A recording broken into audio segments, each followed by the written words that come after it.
le président de la République de Tunisie, Caid Essebsi.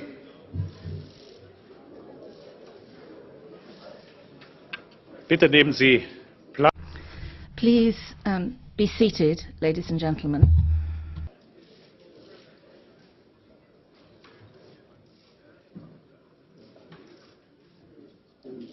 Monsieur le Président de la République,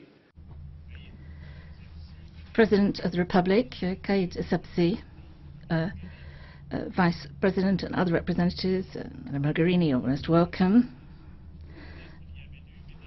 Presidency in Office, Minister, colleagues. We have the particular privilege today of welcoming here in the European Parliament the President of the Republic of Tunisia.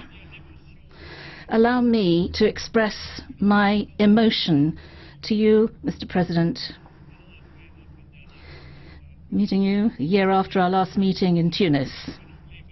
I wish to renew my gratitude to you for the warmth of the welcome extended to me in your beautiful country. And President, at the beginning of this sitting, I wish to speak, admittedly 2 days late, to congratulate you on your birthday.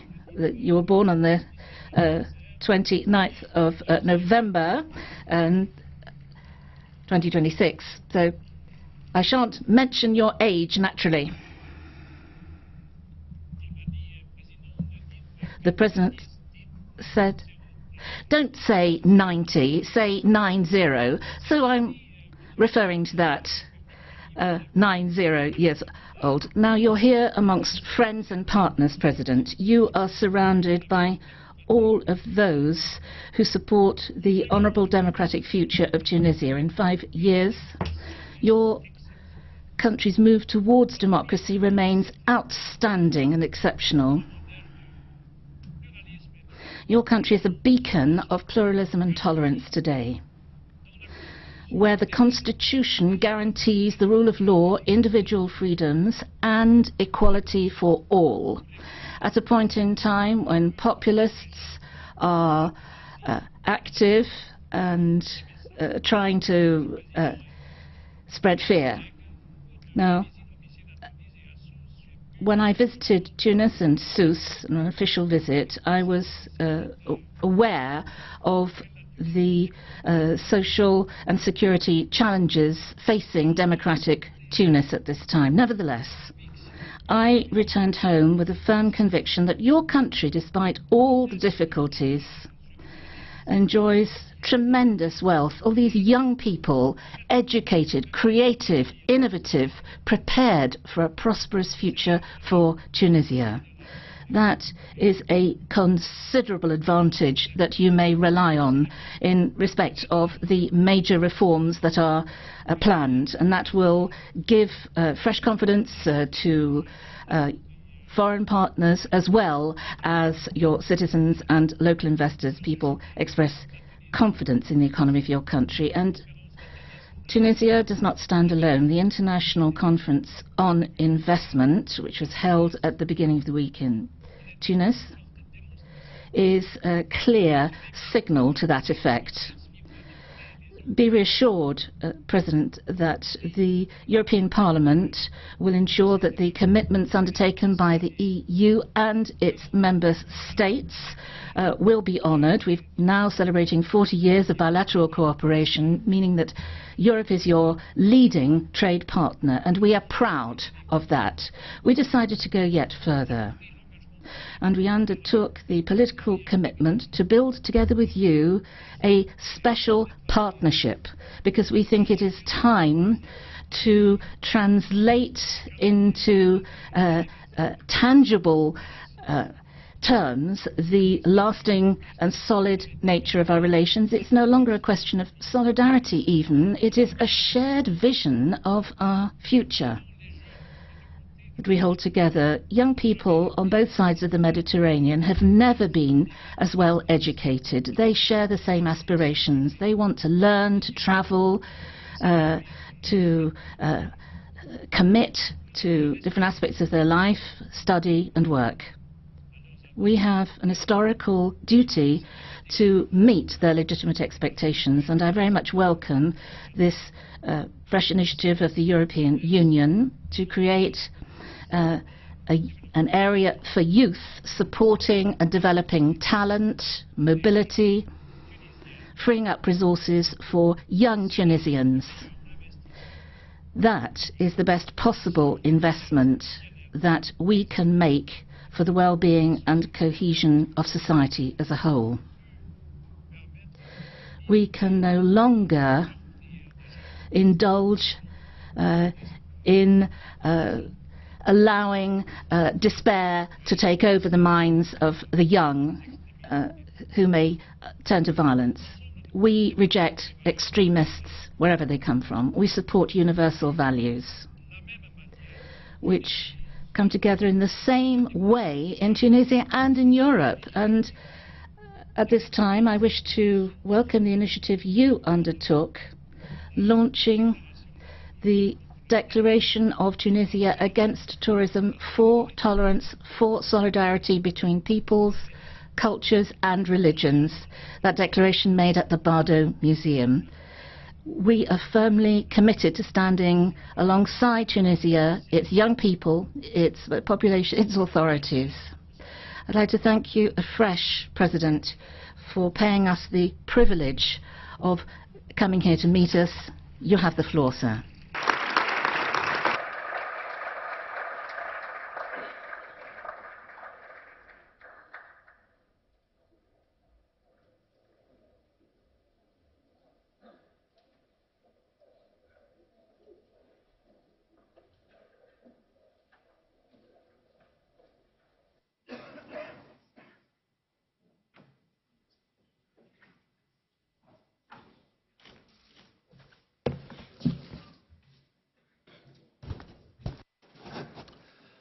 Monsieur le Président, Mr. President, honourable members, ladies and gentlemen, I'd like to thank you, President, for your invitation. It is an honour for my country and a privilege for my person to be able to address in person the European Parliament and through its members the states and nations they represent. I'd like, on behalf of my country, on behalf of my nation, I'd like to send Europe and its peoples, through you, a message of friendship and Tunisian solidarity, and a message of trust.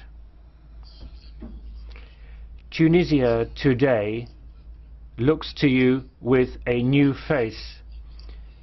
Our people have fought for a democratic process in our country. As you know, we are now endowed with a modern constitution for a civilian state. We have a majority Muslim population. Islam, well known and well practiced, is by no means incompatible with democracy. It is very much a means for our country of travelling down this path.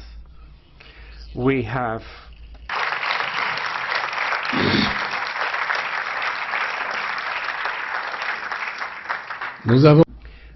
a constitution, we have a president elected through universal suffrage, we have a multi-party parliament with 16 political parties. That's more than ever in the past 60 years.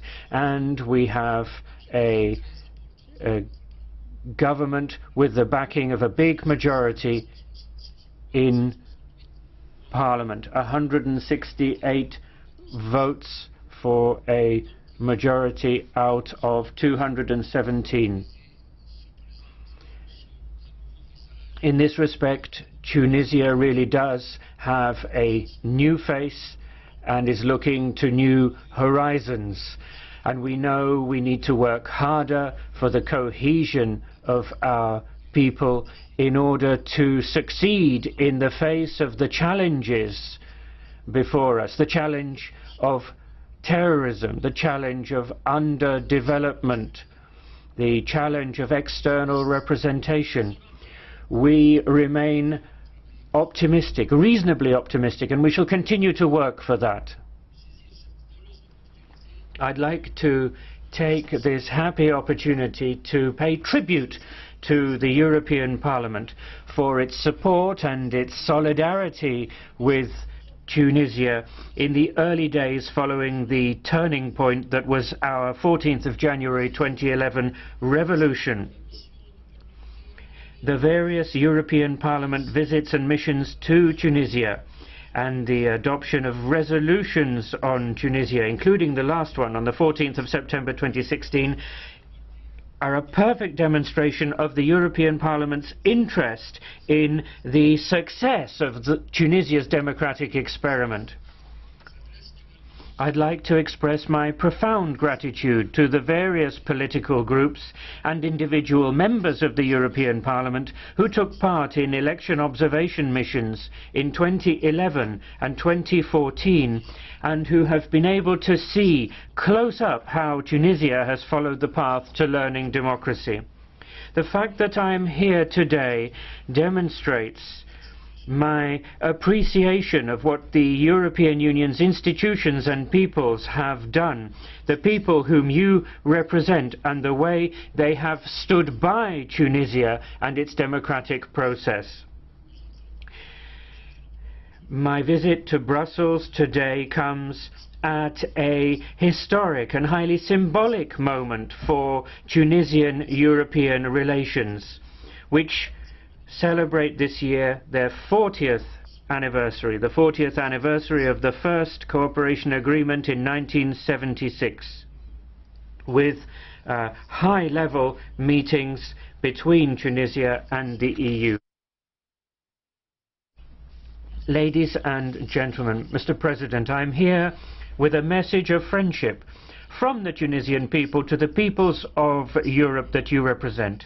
Tunisia lies at the far north of Africa.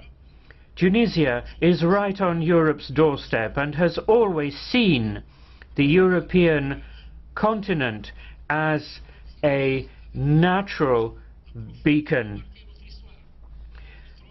Our close proximity has given us a shared history spanning 3,000 years. Tunisia and Europe's destinies have been closely linked.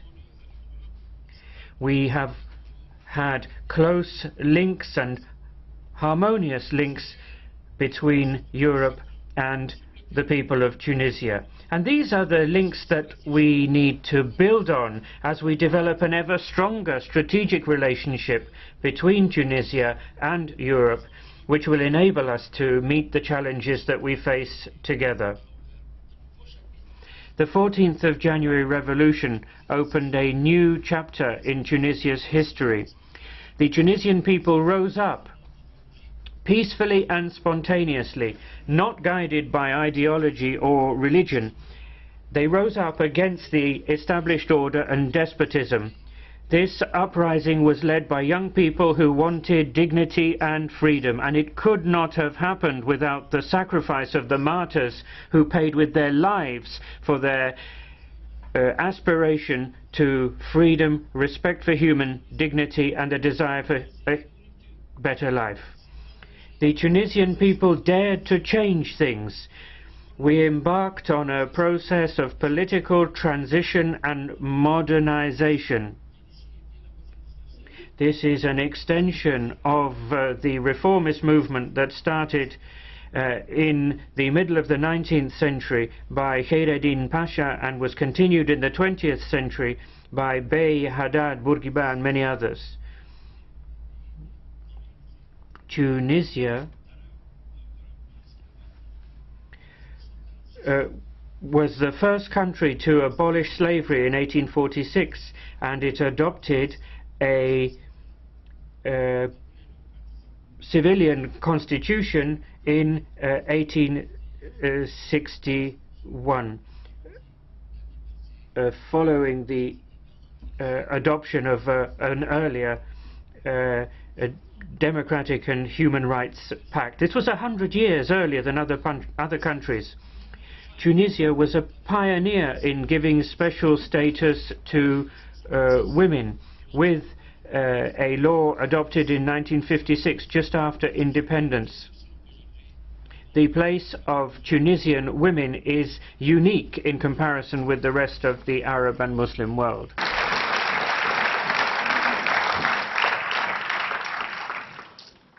On nous critique peut-être un peu à cause. Some parts of the world criticize us for that, but that is our choice and our pride. Tunisia's reformist tradition is based on an enlightened and moderate reading of religion and is very much opposed to rigid extremist religious doctrine. This specific Tunisian approach is taking us closer to the democratic model that all of our political parties aspire to. To those who fear Islam, we want to demonstrate that Islam is not incompatible with democracy. When we adopted our modern constitution in 2014, a constitution for Muslim people, we deliberately, consciously adopted the principles of the European Union's Charter of Fundamental Rights. Free elections in the same year enabled the consolidation of the democratic process and the inauguration of a number of constitutional bodies, including an independent judiciary. We're not there yet, far from it. Just after the 2011 elections, my country experienced a serious political and identity crisis which could have torn Tunisian society apart and derailed the democratic process. However, Tunisians' dedication to the social model that they have built up throughout our history and the rejection of religious-based authoritarianism has enabled us to continue to pursue our democratic transition. And the initiative that I took in 2012 to create a political party uniting many political strands aspiring to modernity is very much in that spirit. We believe in dialogue, compromise and consensus and wide-ranging political participation. That is the Tunisian way, and the international community has expressed its appreciation for this. And the National Dialogue Quartet received the Nobel Peace Prize in 2015 in recognition of these efforts. Ladies and gentlemen, as Tunisia makes progress on the way to human rights and democracy, it faces major socio-economic and security challenges. It's the only country to your south which has embarked on a political and economic transformation process while at the same time fighting terrorism tooth and nail. The democratic transition carries a cost, and this can be felt by society, not least in the form of a weakening macroeconomic situation. Whereas in the past 10 years, Tunisia enjoyed annual growth of about 5%. We are now looking this year at just about 1.5%. For our economy to restart, for the reforms to pick up pace, I took an initiative, as you mentioned kindly, Mr. President, a moment ago, by setting up a national unity government of able young people, including many women. The most important posts in Tunisia at the moment are held by women. Ce gouvernement This government is supported by the main political parties and national organizations, and it is working hard on the big reforms that are necessary for us to build sustainable, inclusive growth for Tunisia. The 5-year development plan for 2016-2020 is very much part of this process.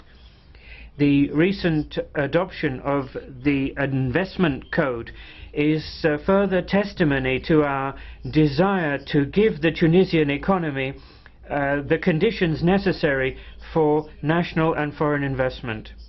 The Tunisia 2020 conference, which concluded yesterday, has put Tunisia back on the international investment map, and I'm delighted for that. I'd like to express my thanks to our European partners for their contribution to the success of this significant economic event. The contracts signed and the undertakings entered into demonstrate the renewed confidence in Tunisia and its economic potential.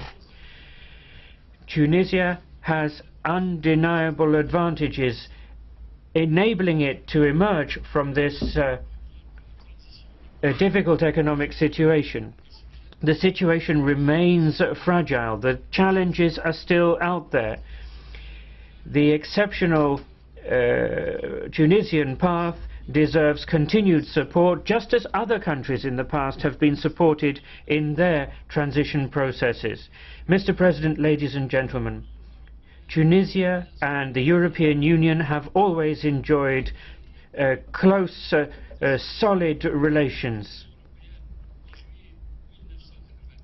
Our association agreement with the EU goes back to July 1995, and the European policy of Tunisia has been an essential constant part of its foreign policy and a strategic choice.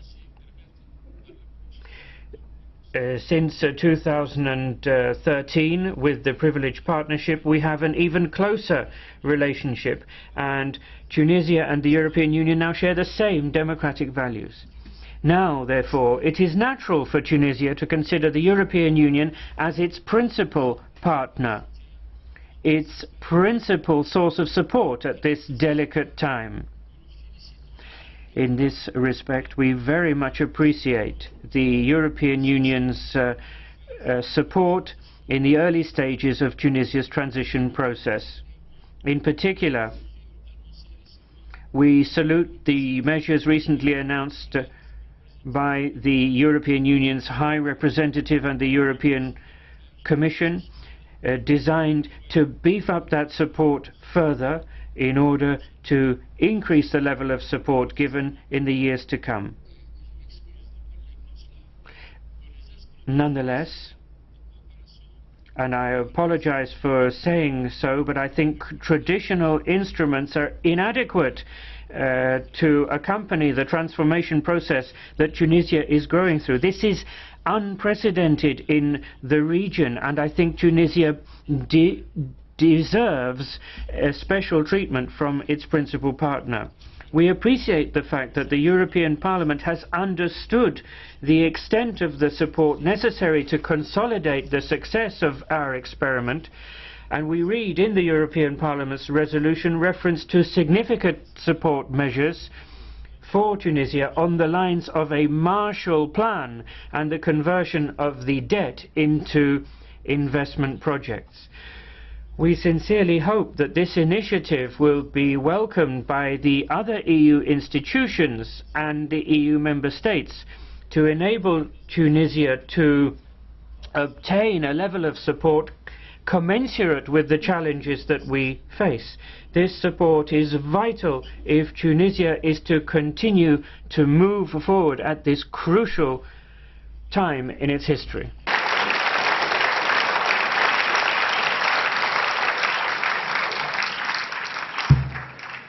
Monsieur le Président, Mr. President, ladies and gentlemen, our region is being rocked by crises.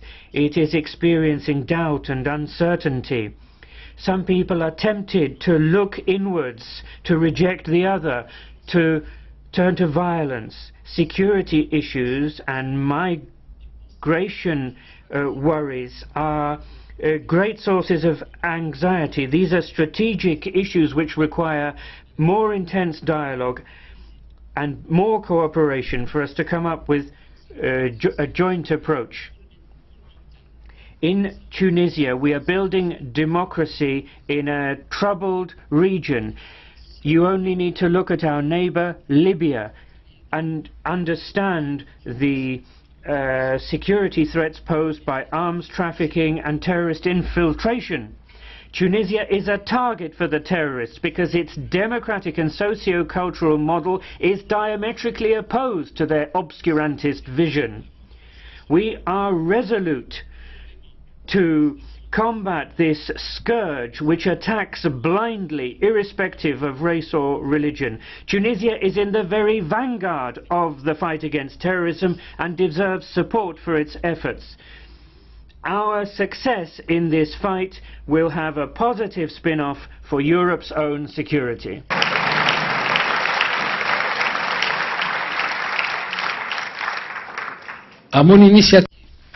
Upon my initiative, on the 18th of November, Tunisia adopted a document entitled Tunis Declaration Against Terrorism and for Tolerance and Solidarity Between Peoples, Cultures and Religions. We announced the adoption of this text on the inauguration of the Bardo Museum, and specifically an exhibition entitled Shared Holy Sites, which demonstrates what we in the Mediterranean area have in common spiritually. Present at the opening were families of the victims of terrorist acts, and I wanted to remind my audience that Tunisia had always been a land of tolerance, hospitality and cultural and religious pluralism. Thank you. It is therefore imperative that we take the opportunity now to promote the values of dialogue and tolerance, and we need to put the human dimension back at the heart of our relationship. We all belong to the same Mediterranean space, and that means it is our duty to remind the world of the virtue of openness and dialogue. We very much appreciate what the European Parliament has done in this respect. Voilà. De par sa vocation. Given its history, given its geography, our sea, our shared sea, has to become once again something that links us rather than a barrier that separates us. It has to link cultures and civilizations. Especially our young people should mix, and our young people should be at the heart of our future cooperation. We welcome the cooperation initiatives put in place by the European Union in the field of youth, higher education and scientific research. In conclusion, allow me to insist on the fact that we prefer to refer to Tunisia as an exception than a model. Our democratic experiment has has been through many significant stages, but it is still vulnerable. More than ever, we need the support of our European partners in the interests of Tunisia and in the interest of Europe. A strong, prosperous, democratic Tunisia will stabilize the European Union's southern fringe. This is the message of trust, the message of friendship that I come with to the European Parliament. Allow me once again to extend my warmest thanks to the European Parliament for giving me this opportunity to address its honourable members and through them the people you represent, and I hope many of them will come to visit our free and democratic Tunisia, because our security situation is very much that of Europe these days. Merci beaucoup.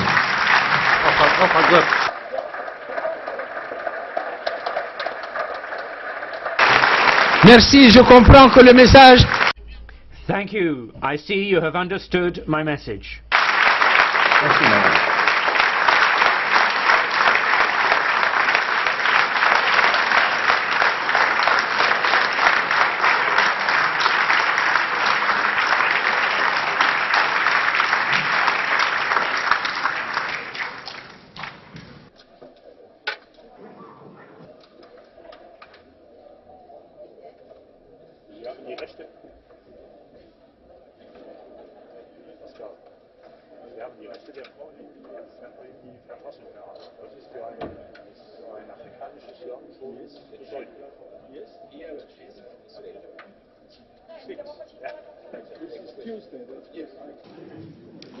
Vielen Dank, lieber.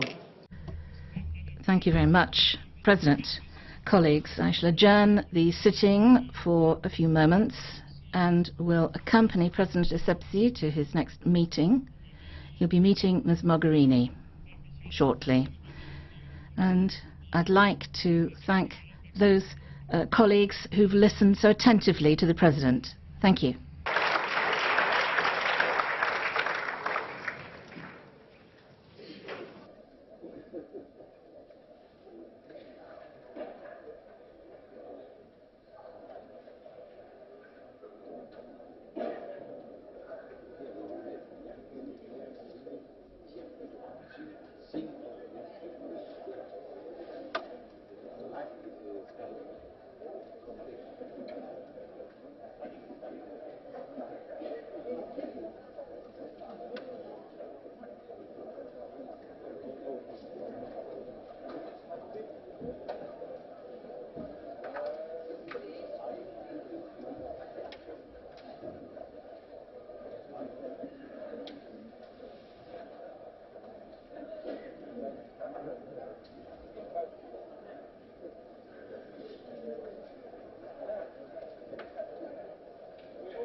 Wir kommen nun zu den Abstimmungen.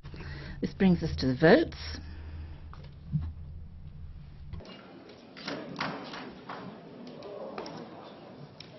Bitte nehmen Sie Platz, meine Damen. Please take your seats, ladies and gentlemen. We move to votes. First of all, I have a point of order from Ms. Gomes.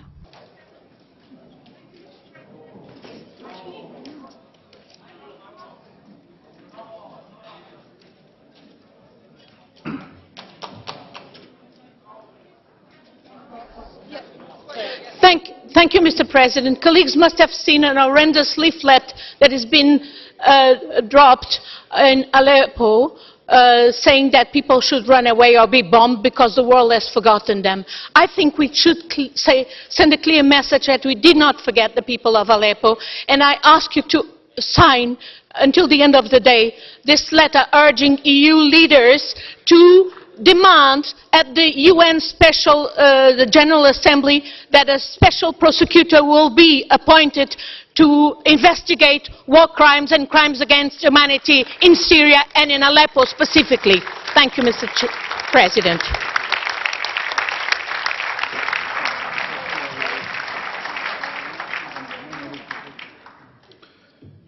Frau Atkinson.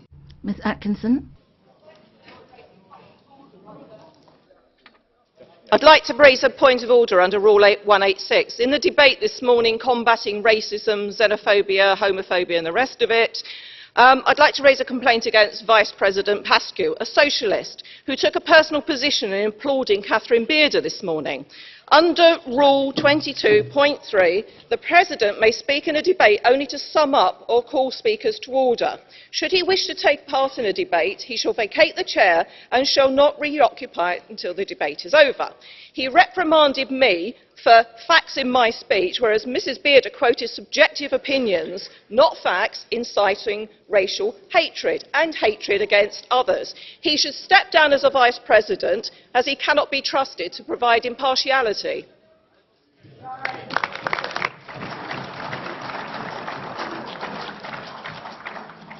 Herr Frunzulică, bitte. Mr. Frunzulică, please. Thank you very much, President. Ladies and gentlemen, 1st of December is the National Day of Romania.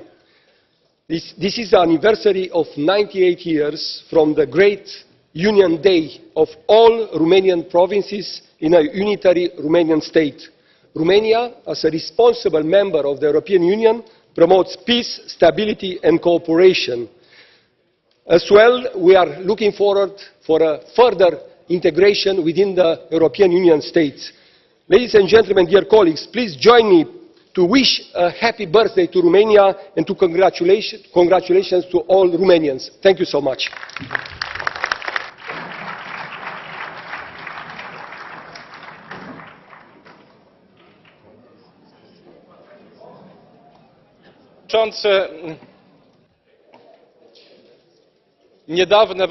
Mr. President, recently, in the last few days, there have been protests in the chamber in relation to Mr. Juncker, but I think that at the moment, in these days, we should hold a minute's silence in tribute to the victims of Cuban dictatorship. I think we should have an opportunity to pay tribute to those people who experienced repression under tyranny or whose lives were ruined.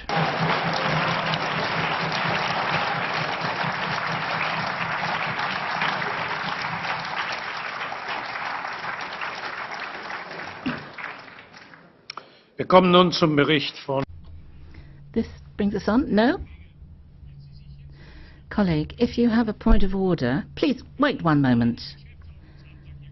We've had one point of order. That was Ms. Atkins' point. That was justified as a point of order. All the other points were statements of a political nature. It's all very well to listen to you, but if you want to debate, then please put it on the agenda and have a normal debate. But don't misappropriate points of order for political purposes.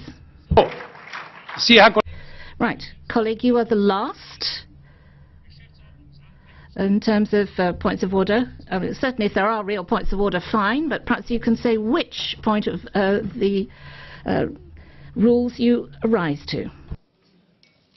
Danke, Herr Präsident. I want to raise the fact that today is World AIDS Day, and I wanted to pay tribute to the victims of HIV and AIDS. And I wanted to ask this House to show its appreciation to end the stigma for those living with HIV. Thank you, Mr. President.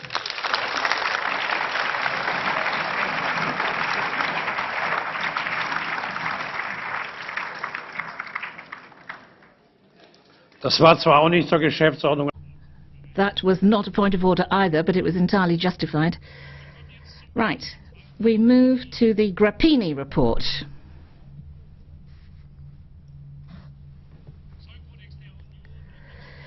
And Union Customs Code regards goods that have temporarily left the customs territory of the Union by sea or air. Ms. Grappini has asked for the floor as rapporteur. Please. Mulțumesc, domnule președinte. Thank you very much indeed, Mr. President. First of all, let me thank the shadow rapporteurs and the political groups who've understood the need to change Article 136 of the Customs Code. I hope that this change will be voted through. This is a simplification.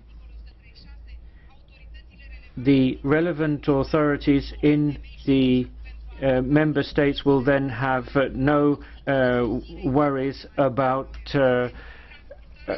taking the appropriate measures in the case of ships, planes or other vehicles carrying goods that have temporarily left the customs territory of the Union by sea or air. Any level of legal uncertainty could have led to risks, health and safety risks concerning goods entering our ports. I'd like to thank all of those involved, and I hope the report will be voted through.